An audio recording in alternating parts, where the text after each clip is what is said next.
આગળ વાત કરીએ તો રાજ્યમાં ગાત્રો થીજવતી ઠંડીનો અહેસાસ થઈ રહ્યો છે ત્યારે 18 જિલ્લાઓમાં તાપમાન 15 ડિગ્રીથી પણ નીચે નોંધાયું છે। નલિયા 7.8 ડિગ્રી સાથે સૌથી ઠંડુગાર શહેર, ત્યારે અમરેલીમાં 9.6, ડીસામાં 9.9 ડિગ્રી તાપમાન નોંધાયું છે। વાત ગાંધીનગરની કરીએ તો ગાંધીનગરમાં 11 ડિગ્રી તાપમાન નોંધાયું અને અમદાવાદમાં 14 ડિગ્રી તાપમાન નોંધાયું છે। રાજકોટમાં 11 ડિગ્રી, વડોદરામાં 12 ડિગ્રી તાપમાન, કેશોદમાં 11.5, ભાવનગરમાં 12.2 ડિગ્રી તાપમાન નોંધાયું છે, ત્યારે સુરેન્દ્રનગરમાં 13.4 અને સુરતમાં 15.2 ડિગ્રી તાપમાન નોંધાયું છે। રાજ્યભરમાં આ ગાત્રો થીજવતી ઠંડીનો અહેસાસ રાજ્યવાસીઓને થઈ રહ્યો છે, ત્યારે 18 જિલ્લાઓમાં તાપમાન 15 ડિગ્રીથી પણ નીચે નોંધાયું છે। મહત્વનું છે કે ઉત્તર પૂર્વથી પવનો ફૂંકાવાના કારણે તેને ઠંડીમાં વધારો નોંધાયો છે।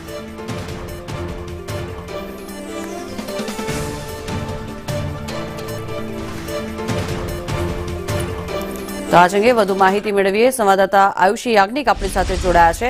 આયુષી, જણાવશો, રાજ્યભરમાં હવે ઠંડીનો ચમકારો જોવા મળી રહ્યો છે, ગાત્રો થીજવતી ઠંડી પણ લોકો અનુભવી રહ્યા છે, ત્યારે આ ઠંડીથી બચવા શું ઉપાયો થઈ રહ્યા છે?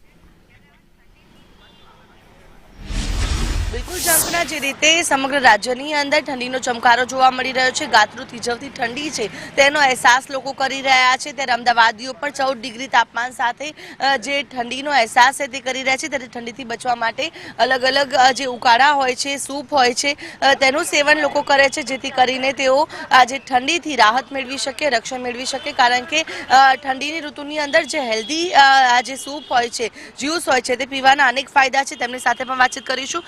ઠંડીની ઋતુમાં કયા કયા સૂપ છે કે જે ખૂબ જ સારા હેલ્થ માટે સાબિત થાય છે? સૌથી વધારે કાઠિયાવાડી કાવો મારો સારો ચાલે છે। એ સિવાય ગરમા ગરમમાં પ્રોટીનના સૂપ છે, આલમંડ બ્રોકલી છે, ડ્રાયફ્રૂટના સૂપ છે, બધા અલગ અલગ વેરાયટી, પમ્પકિનના સૂપ છે, મારા રેડ વેજ છે, ગ્રીન વેજ છે, દૂધી સરગવાના ઘણા બધા સૂપ છે। મારી પાસે લગભગ 70 પ્રકારની વેરાયટી હોય છે।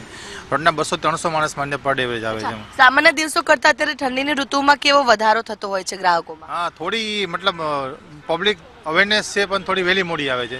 એકદમ સવારે વહેલી પબ્લિક નથી આવતી, પણ મોડા સારી પબ્લિક આવે છે એકદમ। તો જે રીતે ઠંડીનો ચમકારો હોય છે ત્યારે લોકો આ પ્રકારે હેલ્ધી સૂપ છે તે પીતા હોય છે। બીજા લોકો સાથે પણ વાતચીત કરીશું। ઠંડીનો ચમકારો કેવો છે અને ઠંડીથી બચવા શું કરો છો? બહુ સુપર ઠંડી છે। સવારના મોર્નિંગમાં અમે 6:30-7 વાગ્યા પહેલાં અહીંયા વોક કરતાં આવીએ છીએ, વોકિંગ કરીએ છીએ, ગરમ જ્યુસ પ્રોટીનના એના પીએ છીએ, અને ઠંડીથી બચવા તો ખાસ સૂપ અને વોક એક્સરસાઇઝ અહીંયા આનંદનગર કરે એએમસીનું સરસ ગ્રાઉન્ડ છે, મજા આવે છે, બહુ મજા। કેવું છે, ઠંડી લાગે છે તને?